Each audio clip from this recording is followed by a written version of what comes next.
Ladies and gentlemen, boys and girls, worshippers of all ages, welcome to YouTube. My name is SeaRaptor, and it's time for more Scuttlebutt. This week's game in the background is brought to you by Tier 10 Premium French Destroyer, Marceau. Now, Marceau was recently available for us to test, and this game, I should say, is from about a week and a half ago, before the last patch. The reason for that is, well, it's just when I discovered this ship kind of very late in the game in terms of the testing cycle. If you remember a couple of weeks ago on the channel, I had a quick cut game where I talked through this, right? Where I played the ship on stream, and I was like, wow, okay, magic. How did I miss this? This ship is really good. So I started playing it a little more on my own, and eventually I had a game like this. Now, I kept playing the ship intentionally trying to get a carrier. I wanted to test her AA. Never once happened. I was very disappointed. Her AA looks really good on paper, and she does come with defensive fire, but I never once got a game with a carrier to try it out. Now, they've since nerfed this ship, and I won't go into the extreme details, but the bottom line is the ship you're seeing on screen right now is different than the ship that's currently being tested. We do have her back for testing again, so I'll be playing her on stream some over the next couple of weeks. Come on by and check it out. But they have made some changes.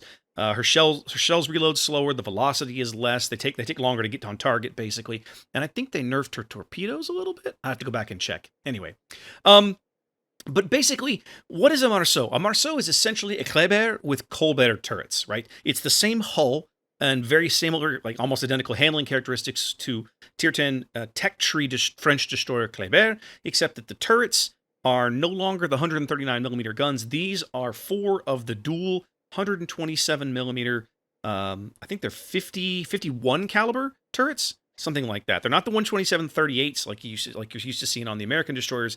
These have longer barrels and in theory, and in turn, put out higher velocity shells. The ship has a very high detection radius, 7.8 kilometers. That is a full stealth rig, okay? So this is like playing a Habarovsk or something. You have crazy detection. She does have 8-kilometer torpedoes, and they're the stupidly fast French torpedoes. So she has a very narrow window where she can launch torpedoes without being detected. But anyhow, check this game out. The more I played this ship, the more I discovered I was able to do just insane things with it. And this game is really a perfect example. Anyways, what's going on in shooty boats? I mean, it's only been a week since I've done one of these, right? Which is kind of what I should be doing. So what's been happening? Well, one more shout out for the last stop of Anchors Aweigh 2019. Coming up this Saturday, the 22nd in Baton Rouge, Louisiana, aboard USS Kidd there at the museum on the Mississippi River. I'm going to be there, kids. I am super stoked. This will be my first chance to visit a World War II destroyer. I was realizing this today talking to some of their CCs in North America that I've been to battleships and carriers all over the country. I've been to Midway in San Diego. I've been to Alabama and Mobile. I've been to Lexington and Corpus Christi. I've been aboard all these big ships, but I've never been aboard something as small as a destroyer. The closest I've come is visiting HMS Belfast in London, which of course a light cruiser, but I've never been aboard a destroyer. So this is gonna be really. I'm super stoked. Like, I'm sure she's gonna be bigger than I think, but still just teeny-tiny compared to these massive capital ships that I've been touring as museum ships for years. So I am looking forward to this. If you're gonna be there, I'll reiterate again. Come on up, say hi, introduce yourself. I love meeting players. Come up, tell me what you like about the stream or the channel. Tell me what you don't like about the stream or the channel. I'm not gonna get better and serve you guys better as doing the CC interface, the role.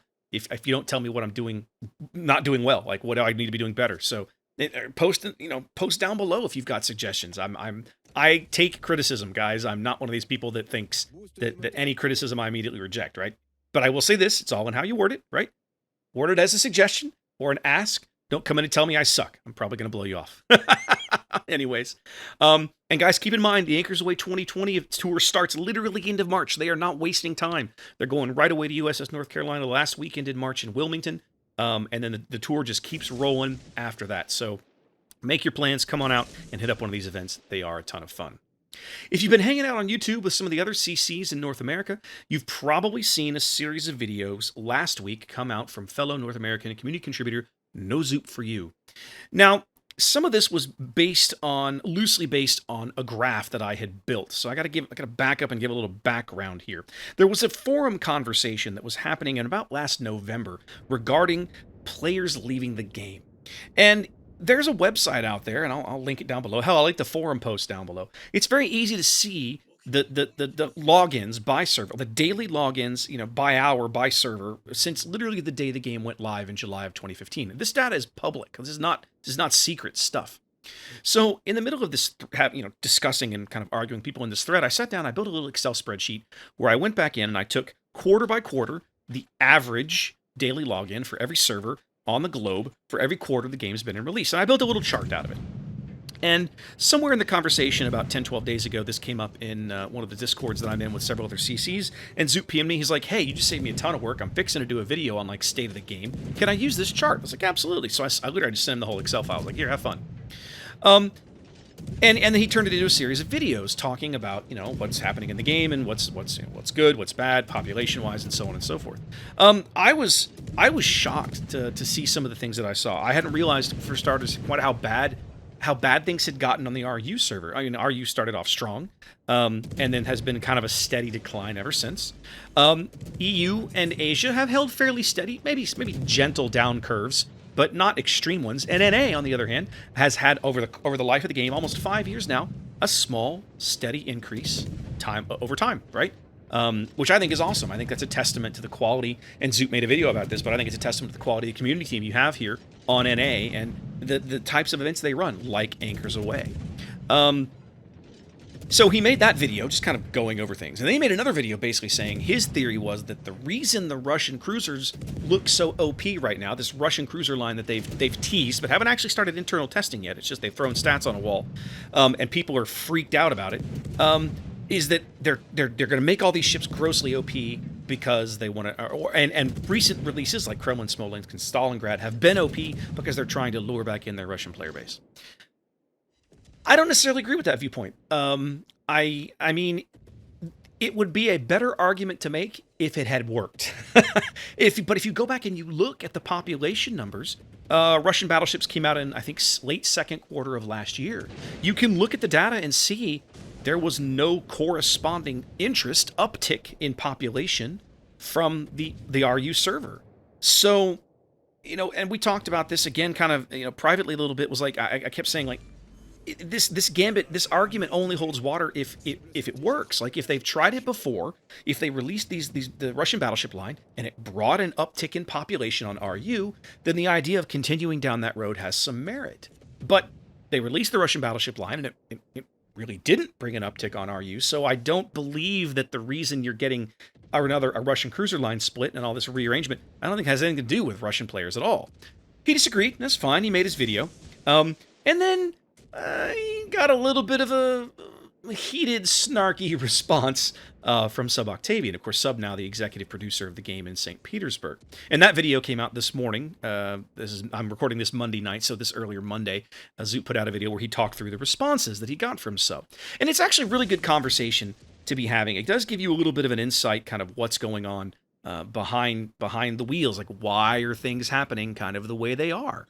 It's a fascinating question. And he gives you a little peek behind the curtain in that video with some of the responses that he gives, and it was nice. So I'm glad that Zoot made these videos. I'm glad that the data that I generated was useful. I think I'll start maintaining that every quarter, and maybe we'll every now and then on Scuttlebutt when I run the maintenance. We start a new quarter. I'll go back. I'll pull the data and we'll run it, and I'll throw it up here, and we'll all have a look at it and just see, kind of keep an eye on things and see how things are going quarter by quarter across the globe. Incidentally, I have to point this out.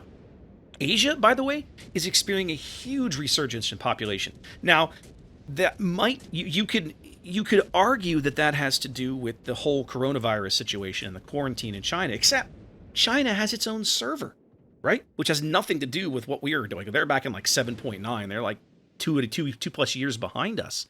So, I mean, you can make the argument that the people in Southeast Asia are home. It's not really winter, but they're traveling less because of the quarantines and the travel restrictions and the fewer flights. I mean, maybe there's an argument to be made there, but that uptick started in the fourth quarter and has continued now in the first quarter of 2020. So I'm not sure exactly what's changed on Asia, but there's been a lot more interest in the game over there of late, and I think that's awesome. So if wargaming feel like, I don't have any idea what's causing that, but maybe it's the community guys in SEA. If so, kudos to them. They're doing a great job because there's a lot more people playing over there than there were even 6-8 months ago. Dev blogs. What have we got going on for dev blogs? Well, let's have a look around here. There's one here. They had an announcement for the upcoming arc for the release of the European destroyers, which are now in their second iteration of testing. Again, I have all those. You'll start seeing those on stream and start seeing some videos come to the channel as we start putting those through their paces again. There's a new port coming. I really like this. It's a Norwegian fjord. It looks gorgeous. So I was super excited to see that. Some new emblems.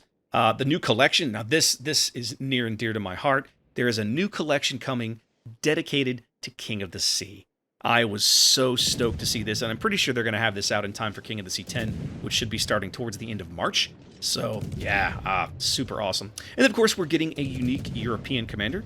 This is a Polish commander. I'm not going to attempt to pronounce his name because I will butcher it, and I don't want to be apologizing endlessly to people later. But his unique talents are spelled out there, along with the Tier 1 European cruiser to start that whole tech tree when it comes to the game. Real quick in their devlog, they're changing how a couple of the upgrades work with regards to torpedo protection. Of course, right now, every ship in the game comes with some base level of torpedo protection. If it's 0, if it's none, like a destroyer, you cannot raise it above 0. But even a high tier light cruiser or heavy cruiser has 4 or 8% torpedo protection. There are 2 upgrades in the game now that give bonuses to this. Those bonuses are being removed. So a small buff here to kind of torpedoes in general. Kind of nice to see. Maybe see a few more floods, a little more damage out of those torpedoes on certain targets. One of the things they did was a change to the service record. This is kind of retroactive. It wasn't in the patch notes for 9.1, but basically if you had played through the entire service record, all 15 account levels, you got some additional rewards. There were some containers, even a super container in there, and some days of premium time. So enjoy the loot. And then the last one, this is the big one. This is the one that we've all been waiting for a while. I've been wanting something like this to come to the game for literally 4 years. Now, they're making some changes to Matchmaker. What's driving these changes is aircraft carriers. So, of course, for many, many moons, aircraft carriers, prior to 8.0, 1 per battle, end of story. If there was one in the game, you had one, enemy had one, that was it. That was a change that came to the game like in 5.8 or 5.9, way back when the game launched. You could potentially have maps with games with 2 carriers on one side and no carrier on another. Let me tell you how much fun that was. If you did not play the game in that era, you missed nothing, believe me, because that was frustrating as all hell. All right, and so now we live in a world where you have mirrored matchmaking on carriers. That's excellent. But since 8.0, it's been possible to have 2 and sometimes 3 carriers each side in a single game. This is suboptimal for ship balance, just to put it lightly, simply due to the fact that the spotting and the way the impact carriers have on how destroyers are allowed to play the game. Not necessarily the rocket damage, but just in the fact that even a well-played destroyer, with all that many planes in the game, he can't get away from his friends, his friendly ships, to do much of anything. So, they're making some big upgrades and changes to Matchmaker. The first of which is they're basically going to cap it at 1 carrier per battle. In extreme cases, they will allow 2, and it sounds as if the idea of 3 or more in a battle is simply off the table. This should not be happening anymore. But they're basically trying to reduce the number of times that 2 carriers appear in a battle. 2 carriers per team, I should say, appear in a battle. Excellent, excellent. This is as it should be. Now, something that my friends and I used to talk about all the time, because we would log in, wasn't uncommon back in the day to log into a game with 8 battleships on a side, and I've had games literally with 7 destroyers on a side, and we always wondered, why are they not capped at the high end, right? Why are they not capped? Battleships and destroyers should be capped in the Matchmaker. Cruisers should be the only thing that has no limit in a game, and that encourages people who want to play games quickly, who don't have a lot of time, to play cruisers more frequently, which is where the dynamic and a lot more action in the game, and cruisers come in, they do a lot of damage, they die quicker, so the pace of the game is a little better. When you have 8 battleships in a game, do you have any idea how slow those games are? Oh my god, sometimes they're slogs. Sometimes they're just brutal slogs.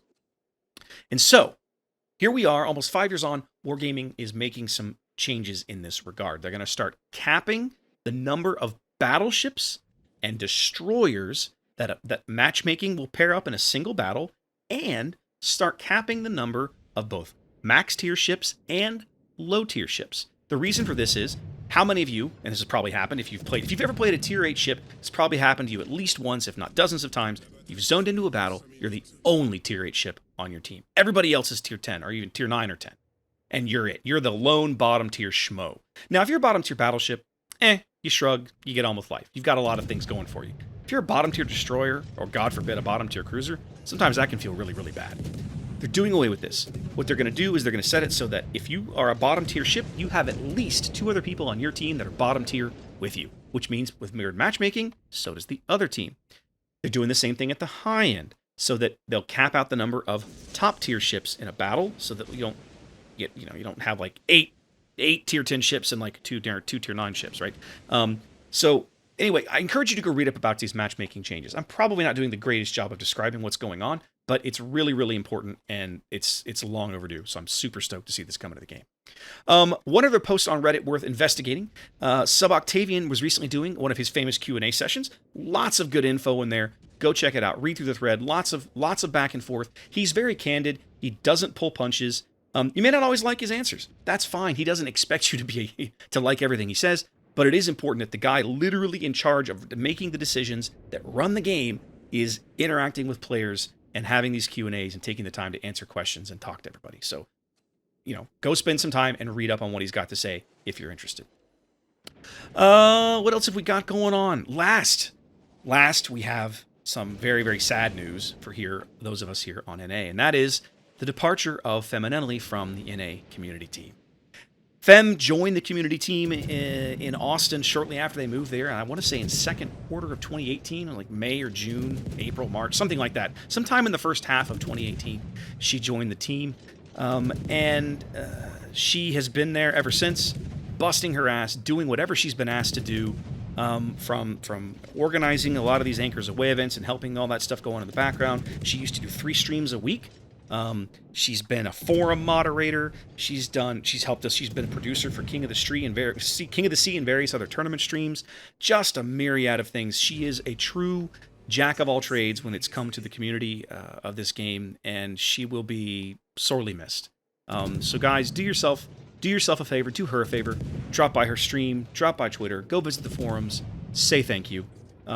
Even if you've never interacted with her a day in your life, something that she has done has impacted you in some way. I guarantee it, whether you know it or not. If you play on an A, she has had a positive impact on your game experience sometime in the last 2 years, probably without you ever noting it.